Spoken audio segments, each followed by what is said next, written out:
Welcome to the podcast that guides men to demystify and develop their intuition. I'm your host, Doug Bites. Let's dig into the science and expand your horizons. And you're overwhelmed because you're trying to keep up or not get left behind, which is your ego. What if you just stop 5 minutes, 10 minutes, 20 minutes? Zone out. Your intuition will turn on. And a better way of saying intuition is your soul will start to talk to you. When we listen to our souls, what it wants, life goes a lot better because we're accomplishing what our soul wants to accomplish in this lifetime. That's it. Who's willing to be quiet with themselves so they can find their sovereignty? As opposed to this, I got to accomplish, get ahead. So many people are running around trying to save money for retirement, which I find fascinating. You're trying to save money for a period of your life that you are not looking forward to.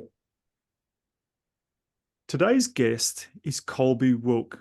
When he first sent me his bio to read to you, I thought, gee, that's long, I'll cut that down. Then I read it and I thought, there's nothing I can cut out of that. So let me read it to you. Hi, I'm Colby, intuitive guide and mentor.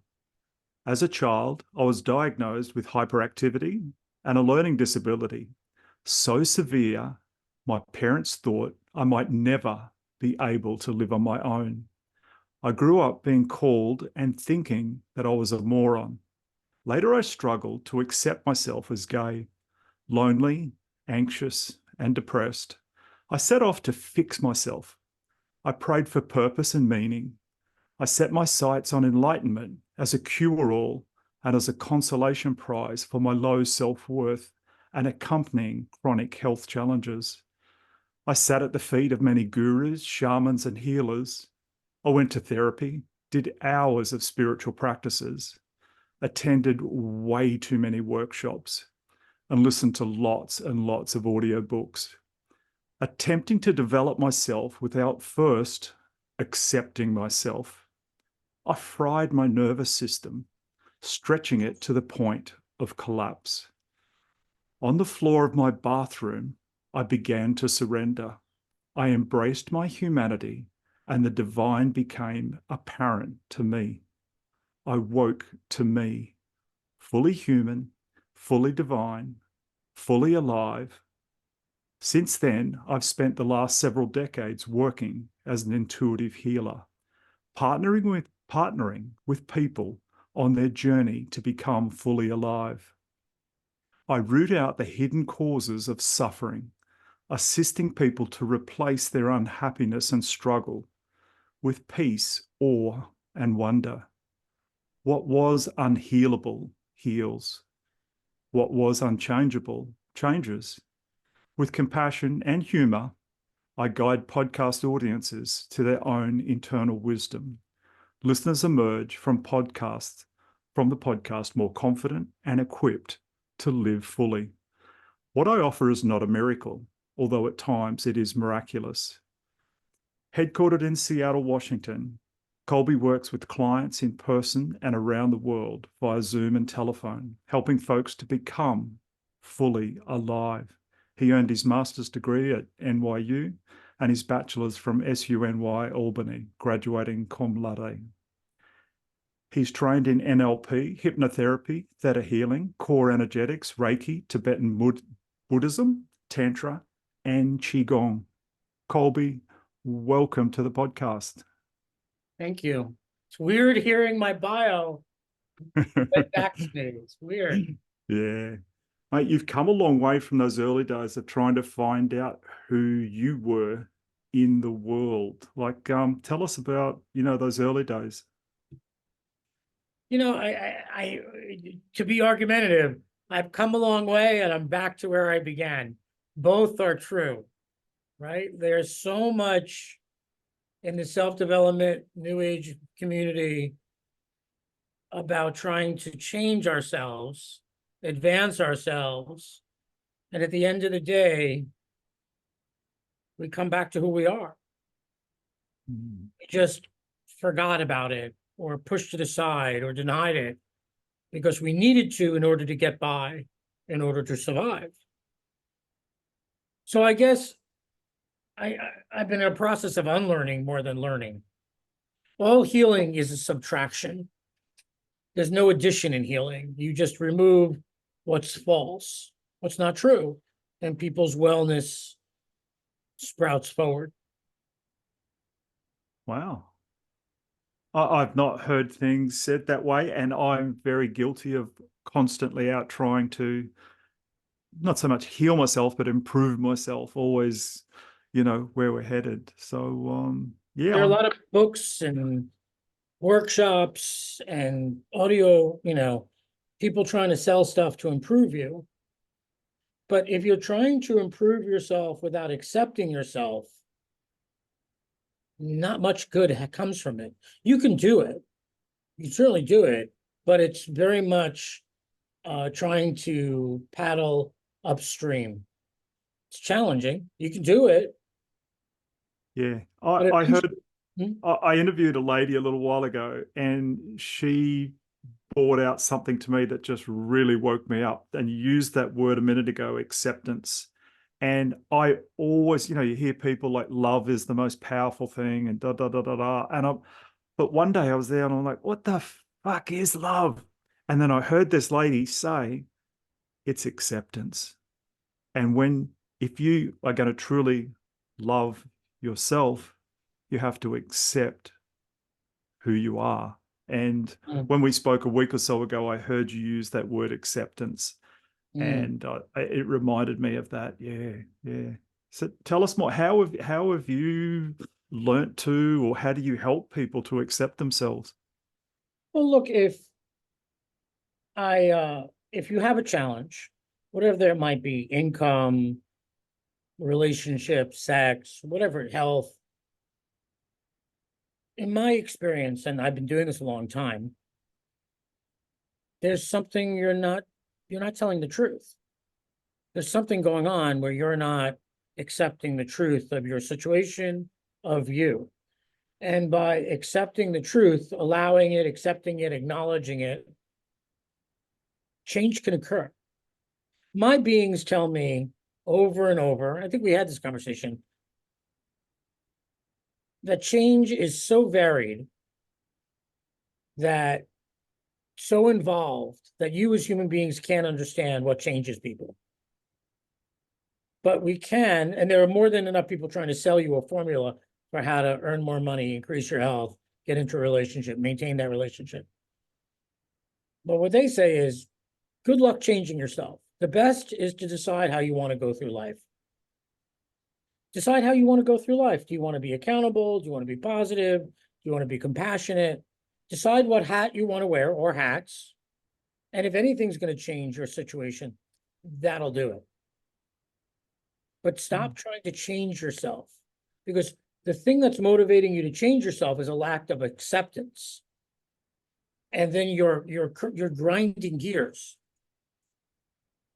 So, would you subscribe to the theory that our life is could be viewed as a game, and we're avatars, and we've set, like, have you ever played like a computer game, like a car racing game or a Sim City or something like that, and you get to set the parameters on what kind of tires you put on your car, what size engine, all those sort of things. You get a big engine, you're going to use fuel quicker, and you got to, yeah, all these things. So it's like, it's almost, have we set the parameters on our life of our strengths, weaknesses, our emotional state, etc. And it's preset to a degree. And like you say, if we don't accept those things we predetermined how we were going to be, that we're going to, if we can't accept that and we're trying to change it, it's like trying to change the tires on the car, and it's like they're not changeable. You Mm, set wet weather tires, and that's mm, all you're going to have, and you're going to have to put up with a hot summer's day with wet weather tires, and you can't go as fast. You're going to crash occasionally. You're going to have to, but you're going to go really good in the wet weather, and others mightn't so much. Does that make sense to you, or? Look, I think what maybe separates me is I'm a guy, I'm a dude in a very feminine field. And you're a dude, and most of your listeners, I assume, are dudes. And so I'm I find that as a man, I have a difficult time with the whole, I chose this before I came, everything's a lesson. This is the machine I have. I'm a short, olive complected, balding Jew, gay, right? That's what I am, right? That's what I got. I can complain all day to you that I'm losing my hair. I can change it. I can go get a hair transplant, or I can choose to accept it. Two paths. Two paths. So okay. I choose to get a hair transplant, and then I notice I got bags under my eyes. I can change that too, or I can accept it. The beauty of aging, if there is you are put in a situation where you are forced to accept what was not acceptable. And in that, you can grow into peace. When you're in your 20s and 30s, you think you could change anything. By the time you reach 40, you're like, okay, I can change this or I can accept it. And in that, there are people who either become humiliated. Oh my God, I don't have hair. I'm so unattractive. Please don't look at me. I'll wear a hat. Or I can become humbled. Humbled by that I'm just a piece of a giant, giant, giant pie. And I don't understand. My brain can't understand what's happening or why something's happening. All I can do is ride the tide. That's my job. If I'm surfing, how do I surf this the best way I can? Because I have very little control. I have some, but I have very little control, which is very hard for a lot of dudes to understand because we like control. We like to do stuff. We like to fix things. But if you're trying to fix yourself, you're going to be very busy and looking at your faults or what's not going so well, which creates a paradigm of you seeing fault, not only with you, but with others. That's one path. Another path is, all right, this is happening. Let me do the best I can with my comb and my hair gel or whatever the case may be. How can I love myself more? I wasn't born looking like Brad Pitt, right? It's never been my strong suit. I've had to accept that. I've been jealous of Brad Pitt and whoever else, right? How do I accept? How do I surrender? And I find a lot of men, especially after 40, midlife, they see the horizon of time shortening. They know what they've accomplished. And they think, well, I guess I'm not going to be famous, influential, whatever it is, right? How do I gain peace with that? And in that peace comes power. Without peace, you can have no power. Because if you try to exert power, it shows up as force. And you look like an asshole, a jerk, pushy, guys who are trying to be alphas but are not. So, acceptance, Yeah. peace, power. So when you talk about power and force there, have you read that book by David Hawkins? Mm. Hmm. I have this learning thing, very difficult for me to retrieve information from the written word. I can read, but it takes a lot. Like I have to be walking and doing stuff in order to read and take stuff in. I know of it.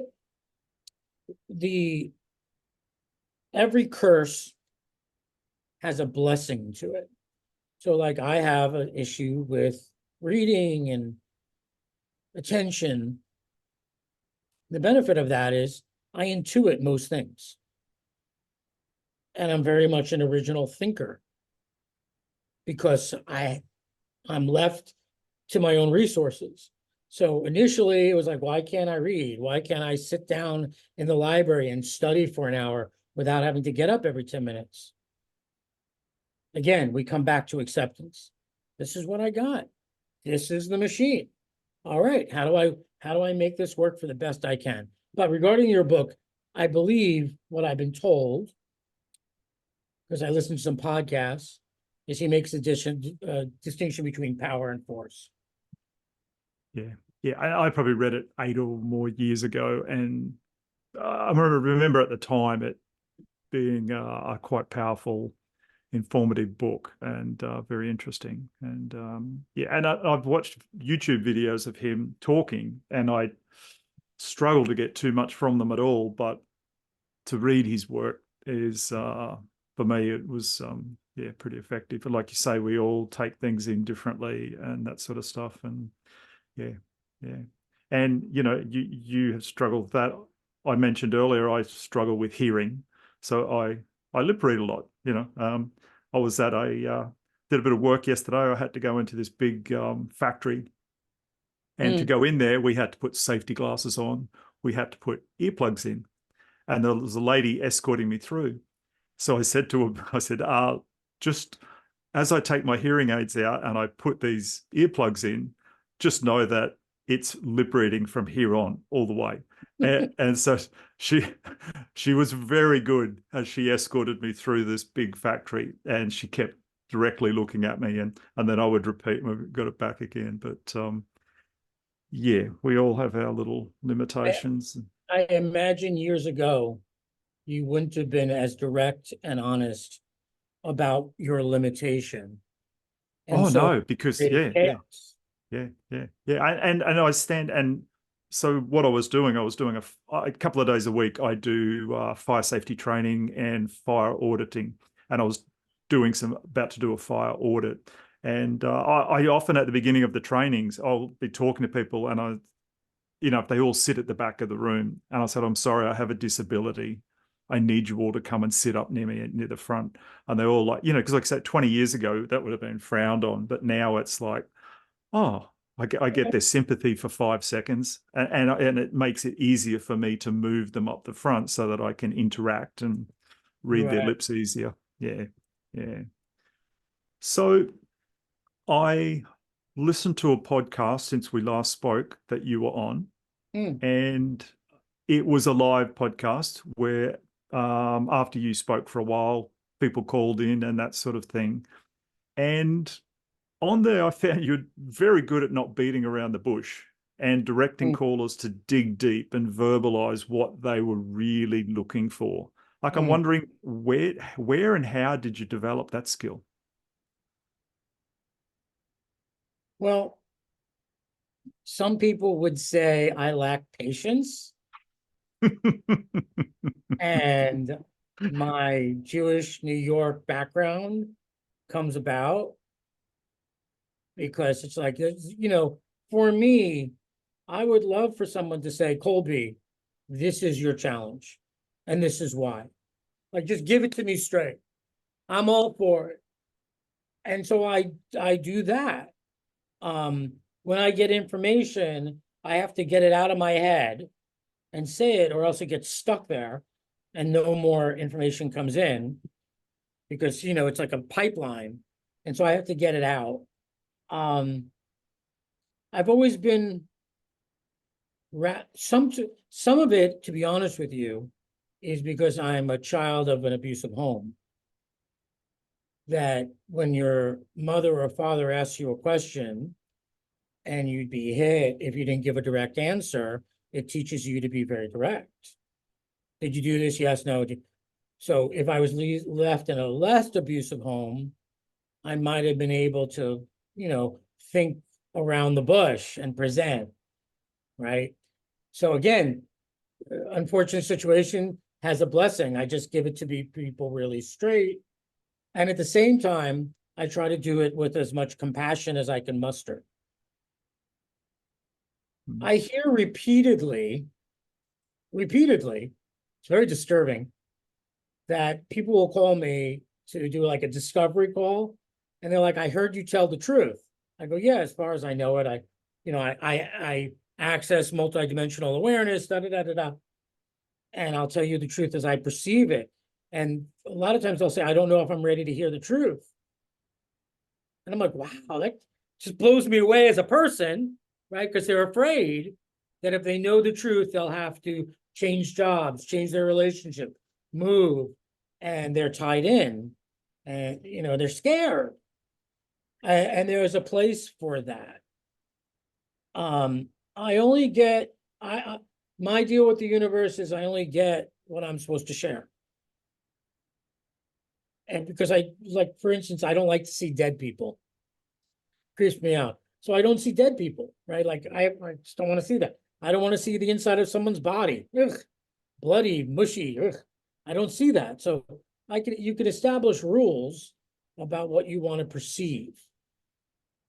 A lot of people like it, and some people find it too much.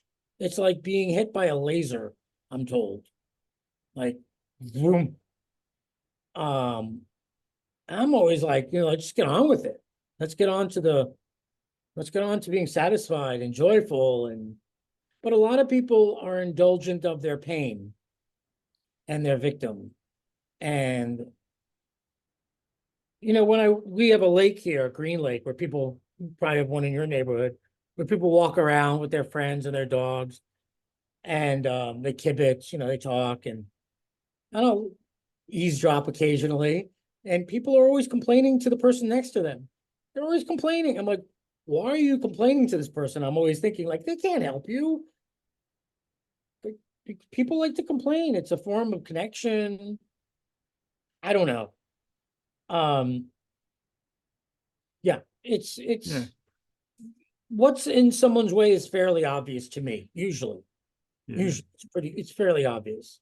So it's a gift. In the bio, we talked about, you supposedly had this horrible learning disability as a child, but you're now sharing with us the abilities you were born with. And I'm real curious there because the podcast I always like to bring back and constantly talk about intuition, particularly with men. Now, what you're talking about there, I've never experienced that I'm aware of. Things coming through that strong. For me, it's just like inner knowings, synchronicities, things like that. So I'm just curious if you could describe for us when you're talking about this intuitive information coming through, like through in a pipe, and it wants to flow out, and if you don't share it, it's almost like the pipe blocks. So what's coming through? Is it words? Is it knowings? Is it like a picture? Like what? Because I haven't experienced it. I'm sure some of the listeners haven't either. Like what? And it's not that we're all putting our hand up, like give us what Colby's got, but I'm real curious how you perceive it and interpret it. Sure. Let me start off with a disclaimer, and I appreciate the question. You're a great interviewer, by the way. You're doing awesome. I've been to a lot of these things. You're doing great. Thank you. Disclaimer.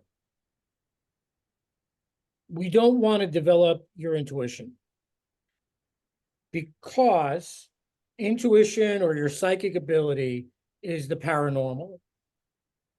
And people get stuck on their way to their evolution, through their evolution on the paranormal, and they make the paranormal bigger than it is.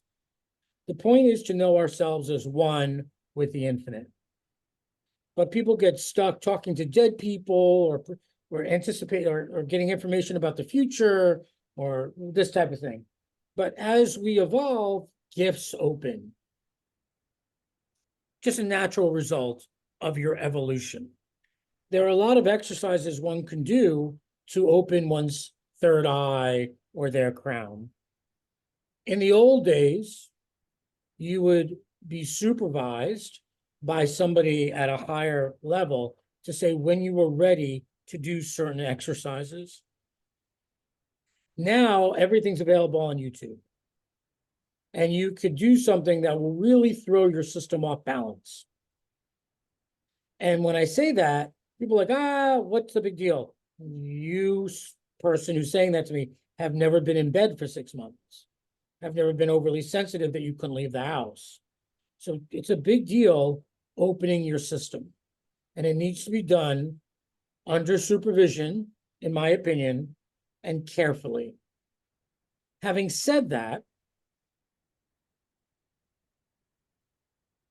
when you're in front of somebody next time, listeners or Doug, see how you feel about being in front of them.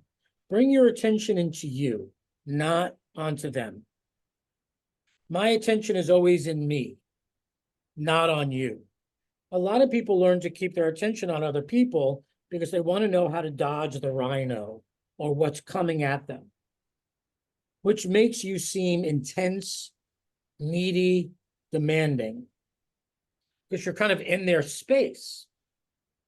But if your attention's inside of you, one, the meat of your being will give you some protection from astral forces and give you all the information you need.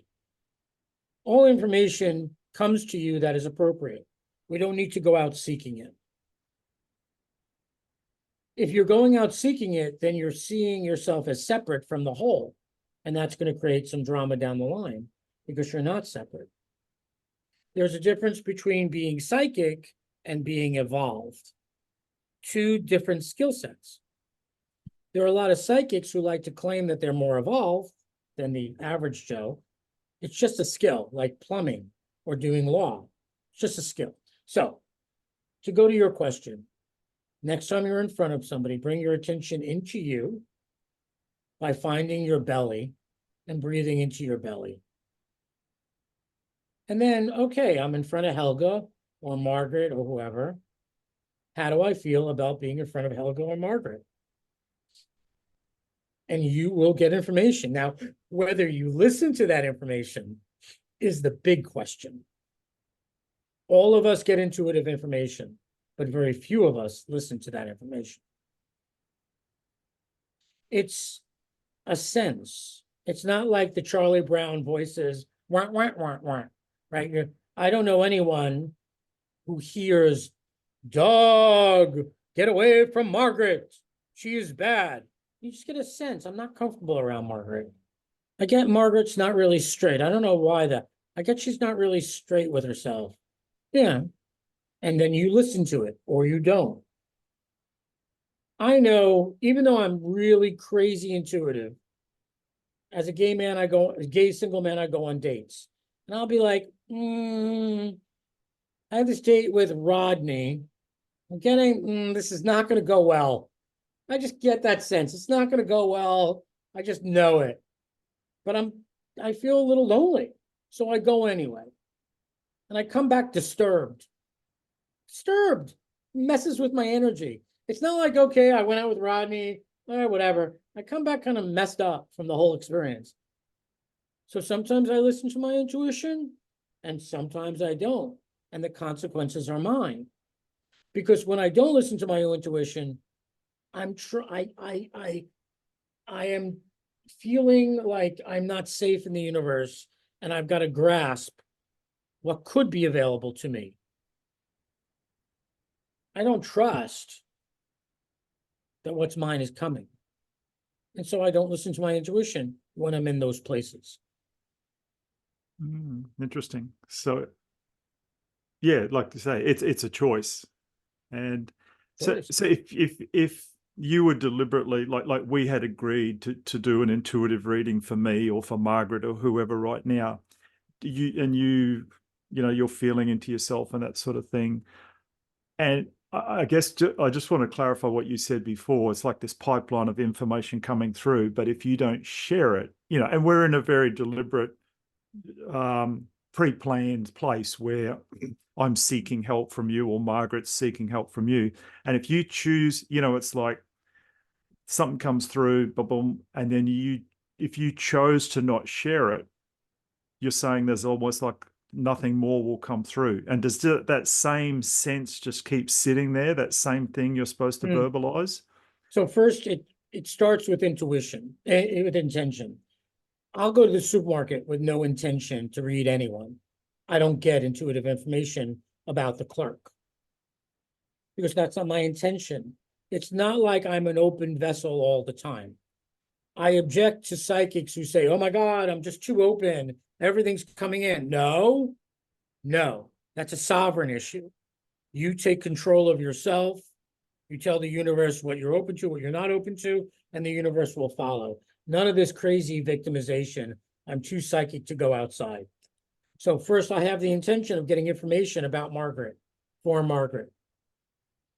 I bring my attention into myself. I sit with that intention. Information will come. I share that information. If I'm like, oh, I get the sense that Margaret's really unhappy, but I don't want to share that with Margaret because I don't know, I don't want to deal with it. I don't want to deal with her crying on me right now. I won't get much else. Right. That's the deal with I've established a deal with the universe. That's the deal. I get information to share. I'm not just getting information to get information. Your listeners, Doug, you can establish whatever deal you want with the universe. I assume if I wanted to get stock tips for my own investment pleasure, I can get it. I just have to establish that as what I want and see if it's in alignment with who I am. We might have quite a few listeners just heard that, and they'll be in a year, they might be like sending you nasty emails, because I'd say 9 out of 10 of them would probably lose money if they went straight into developing their intuition with stock choices. The first thing they ever tried to do. You know, the thing is to, it's okay, what do I want is the first question. Okay, I want wealth. The second question that people don't ask is, why do I want it? Mm. Okay, I want wealth because I want a great life for me and my partner, and I want to give money away. And if that's in alignment with all of you, and you develop your intuition, I think you have a large, right? And you're outside of your ego, good to go. If I want to develop wealth because I want to prove to everyone in high school that I'm worthwhile, it's off kilter. And so your intuition is going to be off kilter because it's not in alignment with the whole of you. You can get information. Like Donald Trump is quite psychic, quite intuitive. He wouldn't have made it this far if he wasn't. True, yeah. Right? I don't agree with his politics, but he can get information. At some point, I hold that he's not exactly aligned, in my point of view. It will go off kilter. But a lot of people have made a lot of money for a while. But you can make money and be successful being intuitive. But at some point, you're going to get a call to unite with the universe. Like I said, it's only part of the journey. You don't want to stop there. You can't stop there very long. You'll get booted out. Yeah, because that money that you've got intuitively is it's just energy. Like there's energy there, and the universe, like I'm assuming what you're saying is the call from the universe will be, you need to do something with this energy you've generated that is currently sitting in the manifested form of money, and it needs to be used in a way that, you know, that energy It's needs an to be alignment. used. Mm. Look, all of us men who are over 40 had an experience where our lives fell apart. It's what happens. We spend our 20s and 30s acquiring, building our sense of worth. And when our egos have had enough strength, we lose our identity, or our identities are challenged. I'm sure this has happened to you. It's happened to me. I'm moving along, being, this intuitive big deal quote in the world. And all of a sudden I became overly sensitive. I couldn't leave the house. I couldn't do anything. Everything became too much. And my biggest fear was I couldn't take care of myself. So the identity that I'm this autonomous, sovereign, successful guy to look up to got challenged. It was the death of my ego. All of us face this as men. And as men, we tend to want to hide it, cover it, or try to fix it real quick so no one notices. Yeah.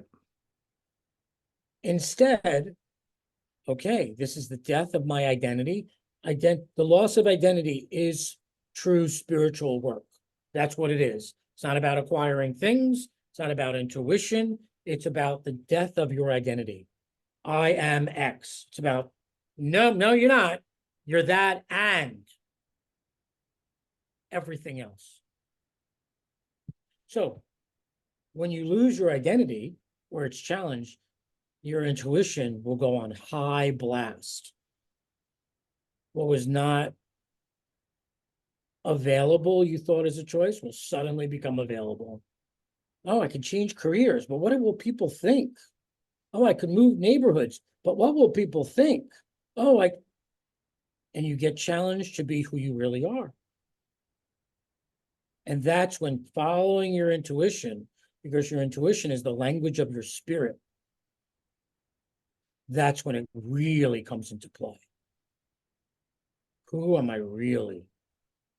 So when you say that your intuition is, what did you say there? It's your spirit? Language of your soul, language Okay. of your spirit. The language. Okay.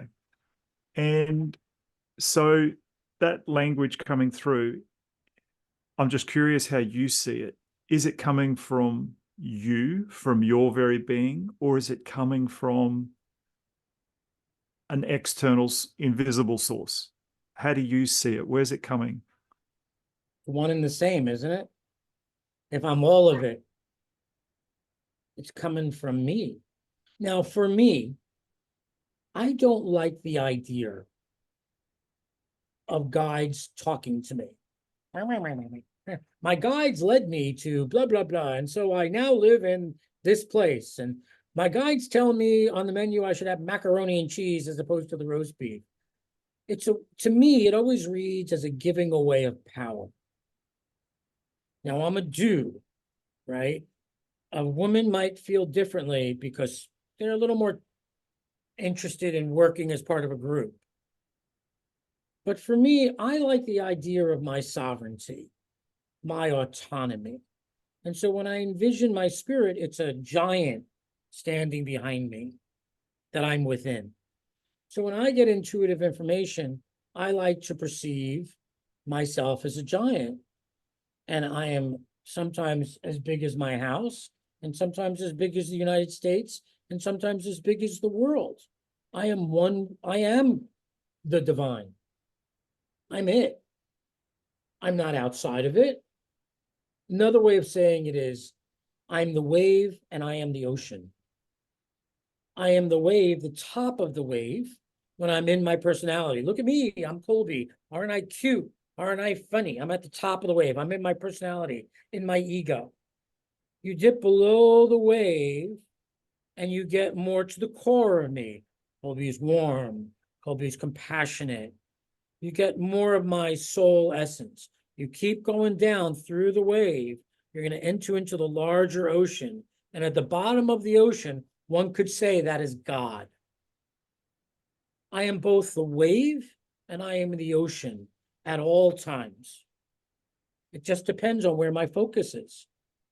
Wow, you're bringing some stuff back from me. Like when I lived overseas years ago, we had our own scuba dive resort, and I've done a couple of thousand dives. And we used to drift dive around this pristine little Pacific Islands, 350 miles north of the equator. And it was like a pin off the ocean floor. So it would just drop off and we would drift along. But on some days, and being down, 100 feet, 50 feet down under there, it's spiritual. Absolutely. Have you ever scuba dived? Yes, I have. Okay, yeah. So and for the listeners who haven't, it's for me, you could be suicidal on the surface, but if you're a comfortable diver, you're experienced, and you go under that water, I struggle to even have a negative thought down there. And I'm not euphoric, but it's just all those. And so it's all, like I say, it's almost like a spiritual feeling being under that water. But there's sometimes when we drift along and we come to the current picks up and we're drifting along and it's beautiful. And all of a sudden you look up and you think, I got to surface in a couple of minutes. And we've come to a point on the island where the currents meet. And there might be a 6 to 8 foot chop on the surface and you can see it. You're in total serenity where you are. And then you go to your safety stop the last 3 minutes down at 15 feet and you're like, and it's still very serene there. And you're looking up and you're like, oh my God. But that's still water up there. I'm in water right now. I'm in this environment, fully immersed, but I've now got a surface. And it's going to be very different up there. Yeah, that's very interesting how you described that. I haven't heard it that way before, and it's yeah. So the life's ups and downs, and we can't. There's. I really want more air. I wish someone would just drop me down a spare cylinder and regulator right now, so I could just keep hanging down here until that surface clears up and gets calm again. But life's occasionally gives us some situations that are harder to deal with. And I'm extremely comfortable in the water, fully immersed, but I've never in my life been comfortable on the surface. Like I can swim, but I've never wanted to swim long distances. Probably never swum more than a couple of 100 meters nonstop. And I just, it bothers me on that surface. But and I live very close to the ocean. We've got wonderful surfing beaches where I live. But yeah, I want to be, I want to be fully immersed, but you can't do that without breaking the surface and going up and down and being in and out of the water. Yeah. Right. I mean, we all have our vehicle, and it's about what works to bring us into that state of equanimity. For you, it's being in deep water. For me, I'm very comfortable. If I'm having an off day, I'll go find some mud and I'll put my bare feet in mud. It's like night and day. We got to find what works to bring us into what I would call further down into the wave. And man, we're so different there. I went to kindergarten and they made me finger paint, like that. I ended up talking my mother into not letting me do the second half of the year. I only did half a year of that when I was 4-year-old at kindergarten because I couldn't handle the tactiles, the difference. And for me to walk in mud with bare feet, boots on, yeah, no worries. Bare feet, walking in mud, not interested. Yeah. Right. Yeah. Whereas for you, it's an enjoyable experience. For me, yeah. Yeah.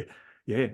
And like for me being down in those depths, I've had like a school of barracuda circle me, and then they just keep circling. And I've said to her, I've had actually another dive master I'd trained underwater with me, and he stayed with the customers, and I signaled him that I'm going with the barracuda. See you later. Because I had my mask at the time had a computer in it, so I could monitor my depth just by glancing at it. And those barracuda just took me right offshore out into the blue. And I knew, like, I didn't even know which way the island was anymore, but I was just totally euphoric out with them. And they just, a couple of hundred barracuda, about 2 feet long, just circling. And we went off way offshore. And I guessed which way was back after about 10 minutes. And I thought at worst, if I don't see the shore soon, I'll pop my head to the surface and head that way. And yeah, no, I just can do that and stay there all day. But those other things, it's, yeah, Now, we all experience life differently. here's the benefit of being a multidimensional being that we all are. You don't have to be in the depths of the ocean with the barracuda to experience that. You can experience that here and now by bringing your awareness there. It's as simple as calling it forward, calling the energy of the depths of the ocean, that specific place, forward. We are not limited by time or space. That's how I'm able to read. Like, you could be there, I could be here. I could read you. It's not a problem because there is no time and space. So it's just a skill set to learn. I don't need to leave the house to have a little holiday, and I don't need drugs to do it either. We are not, one of the developments of having intuition is you get to see how limitless you are. Again, it's a step towards awakening, step in the process. We are all somewhat unaware of who we really are. Oh, yeah. Right? Because if we knew who we really are, I would assume you would know your source, God, the divine, whatever you want to call that. And then I look at somebody who doesn't know who they are, who performs, who pretends, who tries to get along with other people, doesn't say, and I'm like, geez, they don't know who they are. They're annoying. I'm like, Colby, you don't know who you are either. I might be further up the chain by a little bit, but have some compassion, Colby, for people not knowing who they are. And one way of knowing who you are or getting closer is to develop your intuition. Mm. Yeah. If the soul or God, whatever you want to call that, talks to us, it talks to us through our desire. If you desire something, that's your soul talking to you. Now, I might desire a chocolate chip cookie, which I do. I don't think that's my soul because it's not a satisfying, rich feeling. But I do have this desire to live on the water. And I've had that desire for as long as I can remember. And it feels like a pull. The chocolate chip cookie feels like an escape. My soul is talking to me, saying, Colby, move to the water. Spend more time on the water. Now, when am I going to listen? When am I going to move? When I'm ready to give up my ego a little bit more. Our soul talks to us through our desire. I'm talking to your listeners, what are you desiring that you are refusing? Because you don't think it's okay, you think it's beyond your grasp, you think you're too old, you think you're too young. What is it you desire? That's your soul. Yeah. And I can relate to this one because in my late 20s, I had that desire to live near the water. And I followed some synchronicities and we ended up building that scuba dive resort Oh, on that little island, and we leased 3 acres on the Pacific Ocean. Like we were across the road from the ocean, and the road was barely just over one car wide. Like we were on the beach, and we had probably like 500 feet long of beach at least. And we used to just look out to the east and watch the sun come up over the ocean every morning. I would stand in the shower in our bathroom, and I was tall enough to be able to look out the window and look at the ocean while I was having a shower. Then we moved back to Australia, and we bought a house that was not, well, it wasn't that far from the water, but you certainly couldn't see it. And then through different synchronicities and things happening, if I look to my left right now, probably 60 feet away, I've got a running creek. Um, so it's very expensive to live on the ocean where I live in Australia. So we don't, but I've got a 500-foot creek frontage as my boundary. So I do have that same desire. Feet in the mud? No, we're polar opposites there. Live on the water? Yeah, we've got that one. So we all have our similarities and our differences. right.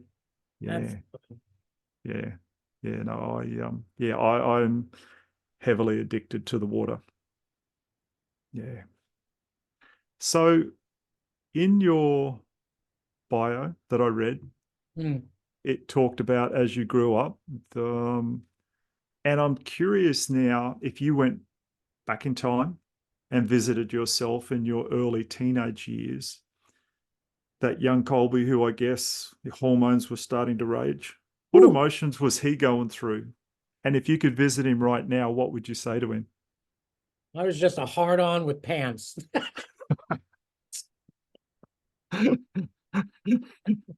I'd say, put that away. I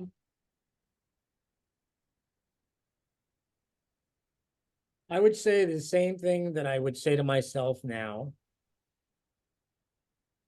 It's okay. You're going to be okay. Stop worrying. Stop worrying about your survival. You're going to be fine. Relax. Enjoy yourself. Just relax. I mean, as a kid with learning disabilities, and my brother and sister's school came pretty easy for, the answer was always get a degree, get another degree, and so I had real concerns about my ability to survive. And I didn't have any sort of skill set at that time that was known that was of any sort of value. Right? I was just, a kid who was not that bright, uh, maybe cute, maybe funny, maybe, but that's it. I didn't have really anything that I knew I was going anything of value to offer. And so I would hide myself. I thought I'd live with my parents. They thought I would live with them for the rest of my life. So I would tell myself to not worry, relax.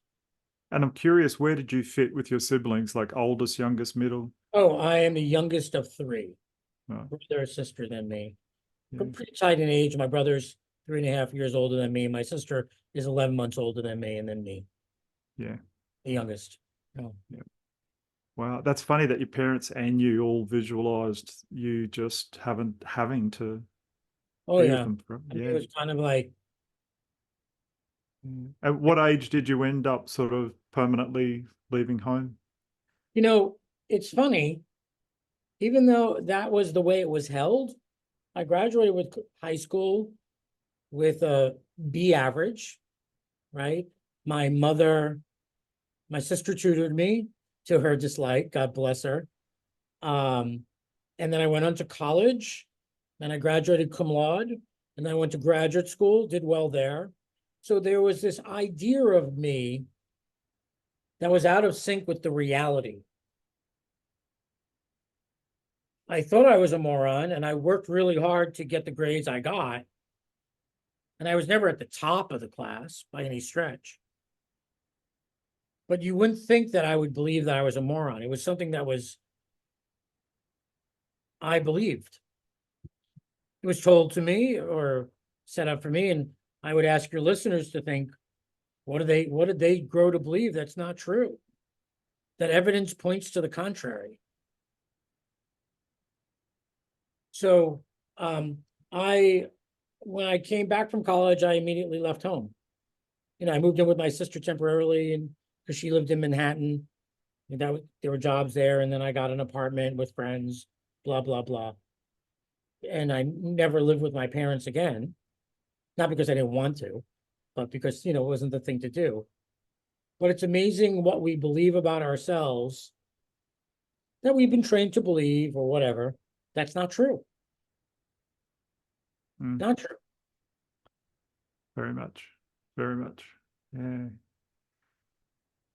I'm curious now, how do you see the world right now? Is it good, bad, ugly, magnificent? What's how do you see humanity? So funny. I hear every day how bad things are. I choose not to watch the news. I mean, I figure if something's going to happen, someone's going to tell me that I need to know. That's how I am too. Someone tells me what's going on. I see people arguing and having these conversations that are just negative. Like there's nothing we can do about what's going on for the most part. I mean, go and vote, go recycle, right? But other than that, there's nothing to do. Like how is that empowering me? Look, I know people who are very fond and dress as if they're in the Renaissance or the Middle Ages. Terrible, terrible times to be alive as a woman, as a homosexual, as a Jew. I wouldn't want to be alive during the Middle Ages as a Jewish homosexual psychic. Like, so are things better? Yeah, things are better.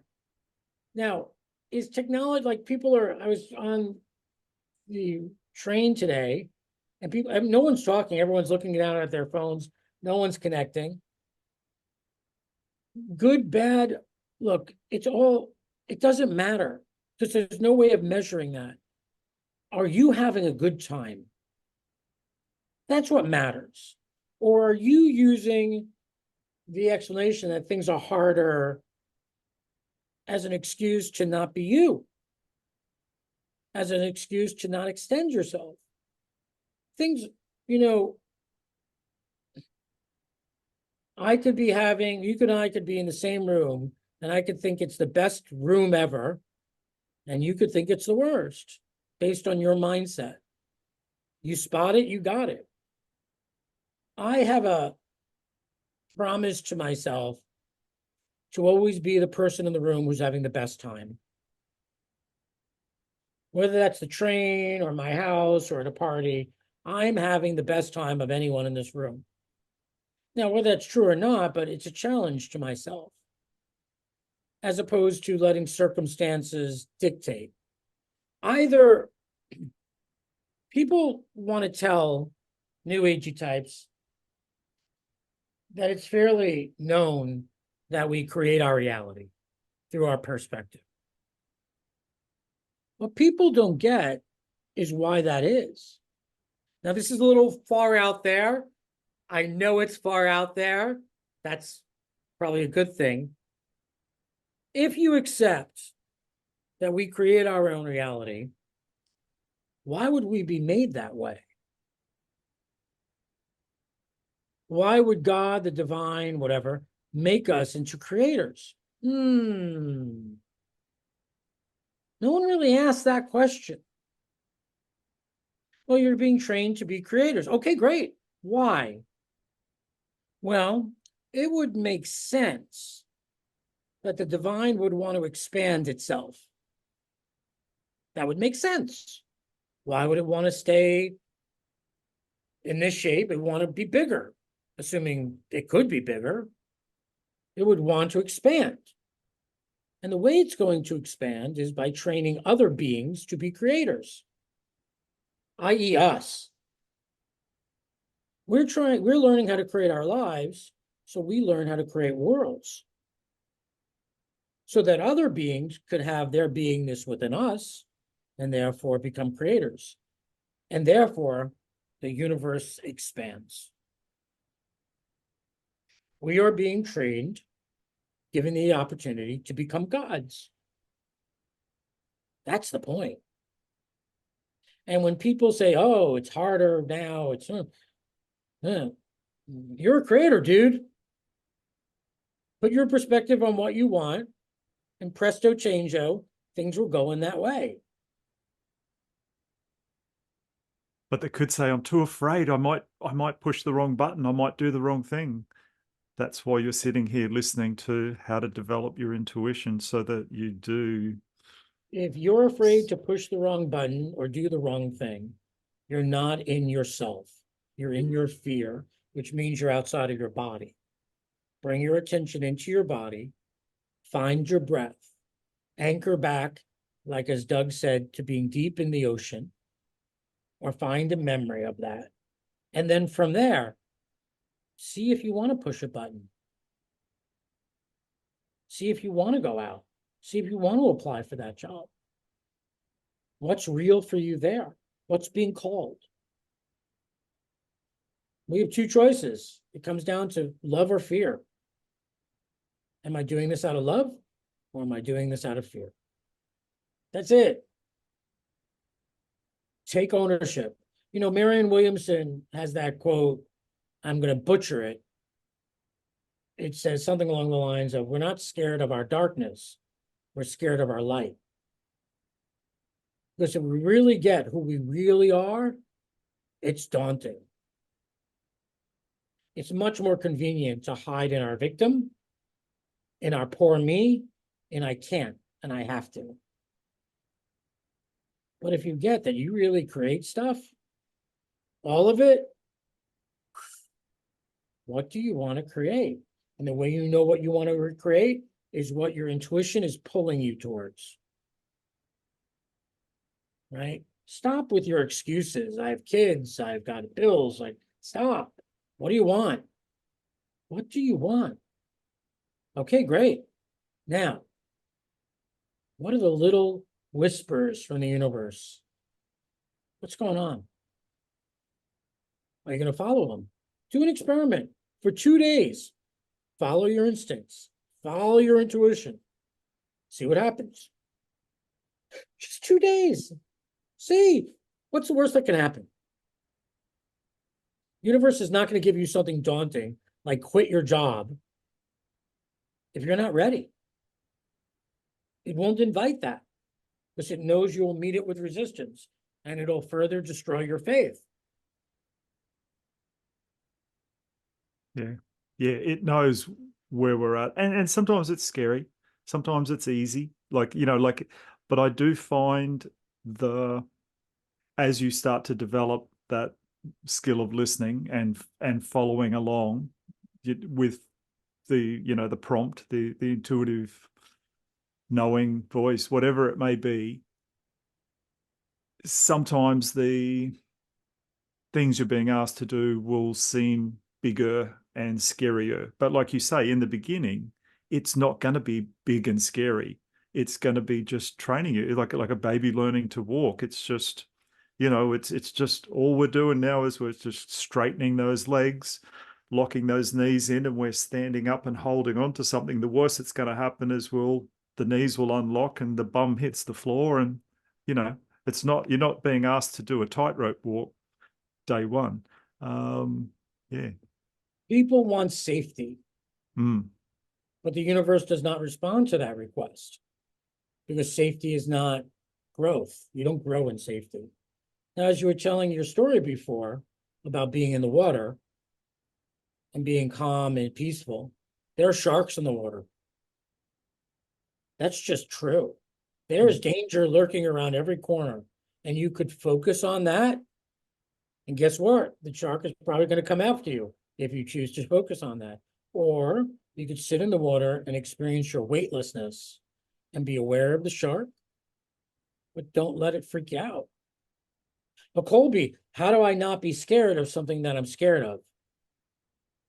How do I not give in to my fear of poverty and loneliness? Take a deep breath. Bring your attention back to yourself. Bring yourself into a memory of when you were feeling still and calm, and stay there. What is that Lincoln quote? I've only been in one battle, but I've been in thousands in my mind. Something like that. We make ourselves crazy with what we imagine. And this is the problem with all this media, because we see thousands of people die on our TV shows and our movies. And these people who are duplicitous and people who are, not straight. And we start to imagine, it peppers our consciousness. And so we imagine that people are like that out in the world. And it's just fiction to keep us entertained. In the old days, the way we are wired was to sit around a fire, have a couple conversations, and be quiet. Our systems are used to much less information and fearful information. So we've got to take time. My other suggestion would be to take time every day and be quiet. If you can meditate, great. If you can't meditate, then just be quiet. Just zone out. Stare at the wall. Take a few breaths. Don't do anything. Don't text. Don't answer your phone. Don't look at a screen. Just zone out. Give your nervous system a chance to calm down, to go into the depths of the ocean. There are so many people who have piled on their nervous systems with information. They watch that show, they listen to this podcast, they answer the phone, they scroll through Instagram or Facebook, and then they wonder why they can't sleep at night, why they have rashes, why their hair falls out. You're overwhelmed. And you're overwhelmed because you're trying to keep up or not get left behind, which is your ego. What if you just stop 5 minutes, 10 minutes, 20 minutes? Zone out. Your intuition will turn on. And a better way of saying intuition is your soul will start to talk to you. When we listen to our souls, what it wants, life goes a lot better. Because we're accomplishing what our soul wants to accomplish in this lifetime. That's it. Who's willing to be quiet with themselves so they can find their sovereignty? As opposed to this, I got to accomplish, get ahead. So many people are running around trying to save money for retirement, which I find fascinating. You're trying to save money for a period of your life that you are not looking forward to. For the most part, people are like, oh, I'm going to retire. I'll be old. I'll be decrepit. I want to have money. You're anticipating a future you don't want, and therefore you're making it occur more likely. I'm not saying not to be realistic and not to have money set aside. But what are you paying attention to? Are you paying attention to how terrible life is, or are you in awe and wonder? Your call. But Colby, I can't get myself to awe and wonder. Shoot, be quiet. Take a deep breath. Bring your attention to you. Breathe. Zone out. Get present. Like our ancestors at the fire. Calm down.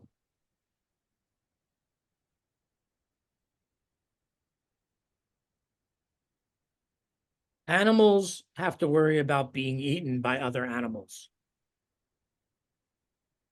They don't have higher brain function because if they did, they would be completely freaked out all the time that some other animal is going to eat them. That's not our reality. We're not worried about animals eating us for the most part. Because if we did, we'd be freaked out all the time that some animals are going to come eat us. So we have this ability to think, perceive, project, anticipate. And that is eating us alive. It's eating us alive because we're not taking time to become.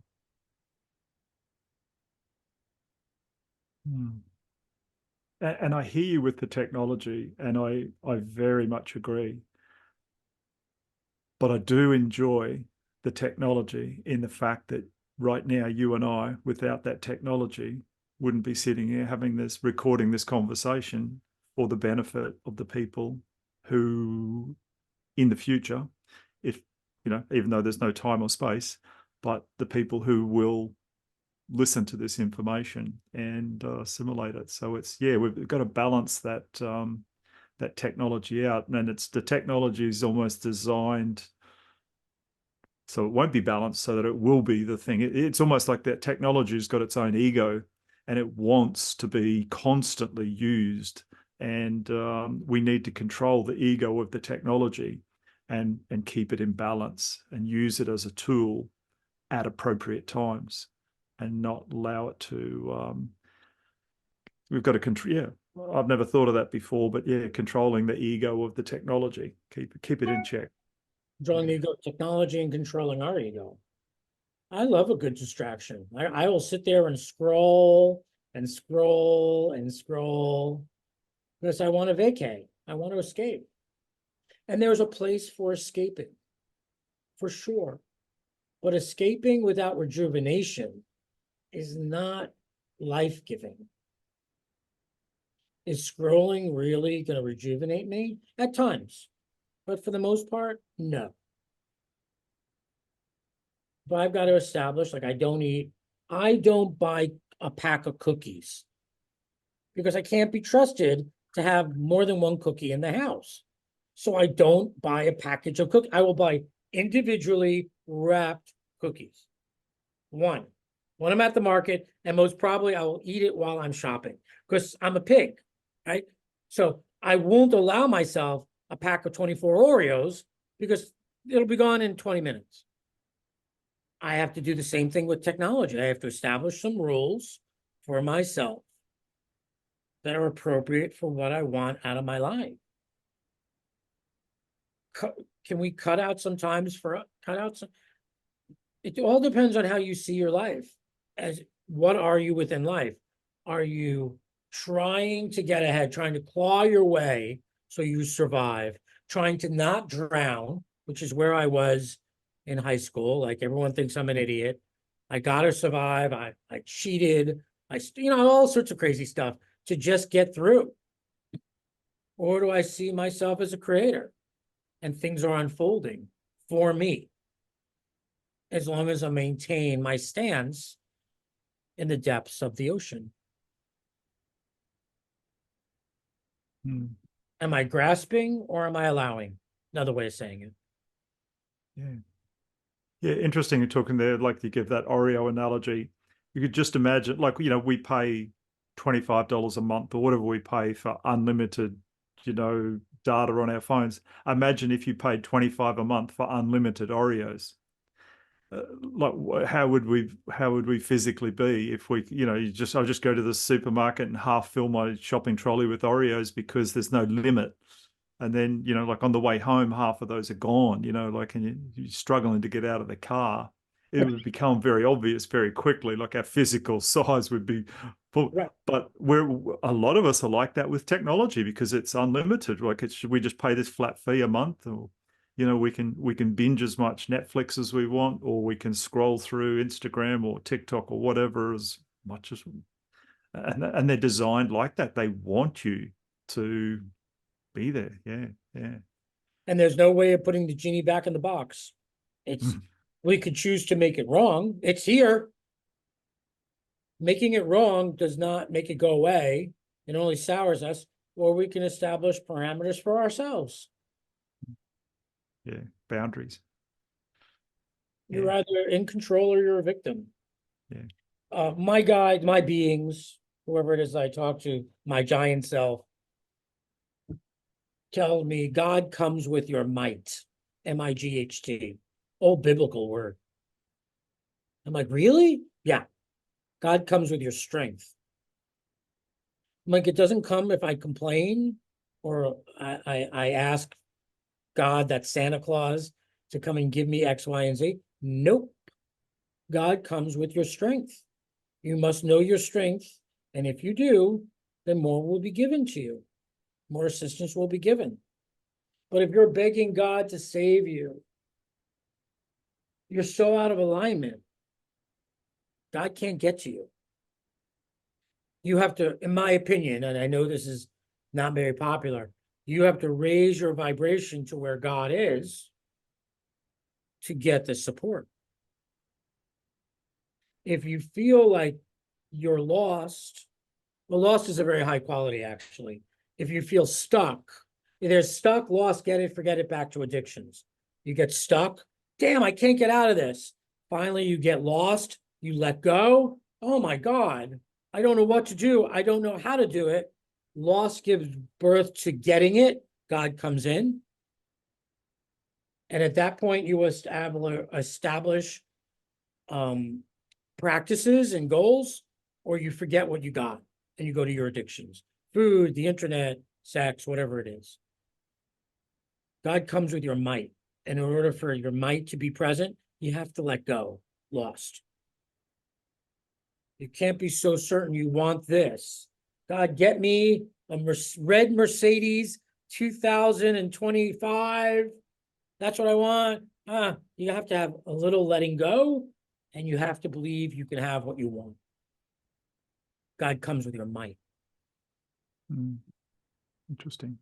Doesn't come with our complaining, our begging, the energy, like you say, the energy level of begging or Pleading. worrying is very different to that energy, is very different to that creator level. Yeah. Wow. You've intuitively answered my last three questions Oh, in the last 15 minutes. So it's pointless me asking them. You'd look at me like, I just answered that. Why would you ask me that? So we won't go there. So we'll get down to my last little comment here is I'm going to have your contact details and all that sort of stuff in the show notes.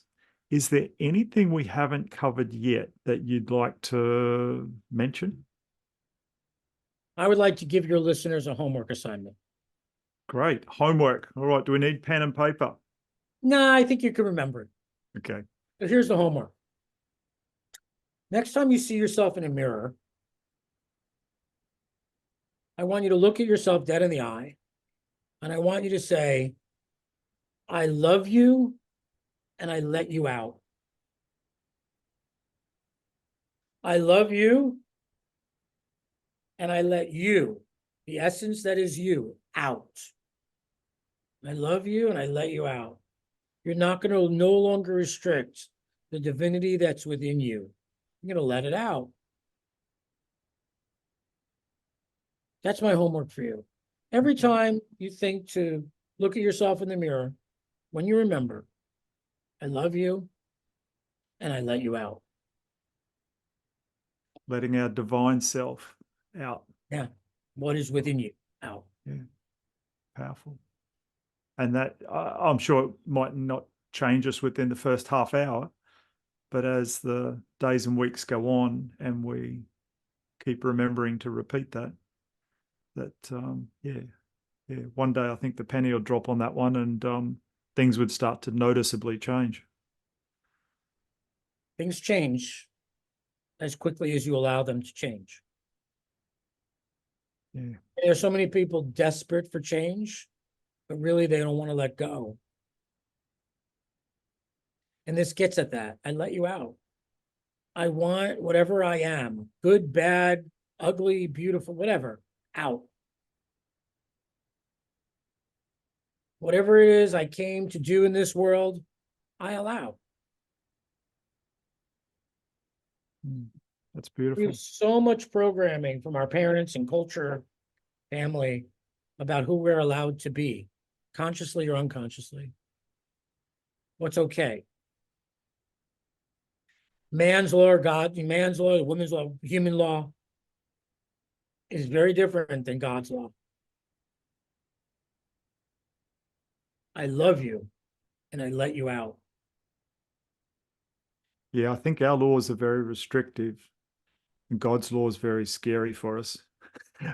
Like, because we've got to take almost that leap of faith, and it's and let it out, let ourselves out. Yeah. You're either going to take a leap of faith or you're so desperate, you're willing to let go. It's either, you could either work it two ways. You could either be pushed until you're finally ready to let go because there's nothing else you can do. You've tried everything. You've been suffering. It's been years. Okay, I'm fine. I let go. Or you take the leap of faith. Easier the leap of faith. Less a headache, less challenge. But some people, I'm one of those who needs to be so desperate. So, like, I've tried everything. Oh, I will let go. Especially men who have been trained to work hard and to identify that working hard is who they are. I have a real identity with I work harder than anyone else. My identity is wrapped in that. So I'm somebody who has to, like, in the past, hopefully not now. And you are where you are. If you're listening to this podcast, you want change. You do. Yeah, it's true. Yep. Yep. Just got to have the faith, the guts, the courage, the whatever it may be to do it. Right. Bite Or the the bullet. willingness to just let go. Mm. Just let go. Just think of like doing chin-ups and you finally just let go. Like, okay, I'm not going to pull anymore. I'm just going to let go. I can't control this anymore. Something bigger's got to take over. Yep. I hear you. I hear you. Well, Colby, I've really enjoyed our conversation. It's been enlightening, and I'm sure it is for the listeners. And yeah, I would recommend to some of the men listening to have the guts and the courage to go into the show notes and have a look at Colby's contact details and contact him, look up his stuff, have a session. He won't beat around the bush, I can tell you. He will draw out of you what's going on, what you're really there to. He will see. He's like he said, he'll let it flow. The intuitive information that he gets through for you, but you're going to have to be quite direct on what you want and not just go, "Oh, what do you see for me?" Yeah, I hate that. Don't do that. And I offer a free 15-minute consult so you can feel into whether this is the right path for you. Excellent. That's Okay. good. All right. Yeah, go into those show notes now, have a look, click on it, have the guts, have the faith, take the leap, and do it. Thank you for that, Colby. And yeah, everybody just enjoy it, get into it, and experience more in your life. Bye-bye. Well, we're at the end of another thought-provoking episode. Remember to subscribe so you'll be alerted to new episodes. I want to say thank you to the men who are joining me on this journey of intuitive development. I truly hope our time together has expanded your reality and reinforced trust in your ever-reliable gut feeling. Embrace your intuition. It will not lead you astray. Until next time, stay tuned, stay curious, and trust your gut.